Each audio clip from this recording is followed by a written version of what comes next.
গরমে ক্লান্ত এই ছোট্ট বাচ্চার হাতে শুধু একটা খালি বোতল। তখন সে দেখে এক তৃষ্ণার্ত কুকুর কষ্টে পানি খুঁজছে।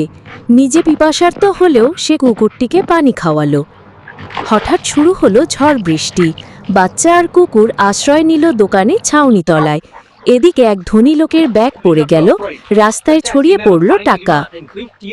সবাই টাকা কুড়োতে ছুটল, কিন্তু বাচ্চাটি দেখে সবার টাকাগুলো কুড়িয়ে নিতেছে। বাচ্চাটি চুপচাপ টাকাগুলো তুলল। সে একটাও টাকা নেয়নি, সব টাকা ফেরত দিল ধনী লোকের হাতে। ধনী লোক বললে, তুমি টাকাগুলো রেখে দিতে পারতে, ফেরত দিলে কেন? বাচ্চা বললে, যেটা আমার নয় সেটা নেওয়া পাপ। বাচ্চার সততায় অভিভূত হয়ে ধনী লোক তাকে টাকা দিতে চাইল, কিন্তু বাচ্চাটি নিলে না। শেষে দিল নতুন ব্যাগ আর স্কুলের সুযোগ। শেষমেশ বই হাতে স্কুলে যাচ্ছে বাচ্চা, পাশে তার বিশ্বস্ত কুকুর। ভিডিওটি ভালো লাগলে একটি সাবস্ক্রাইব করে দিবেন।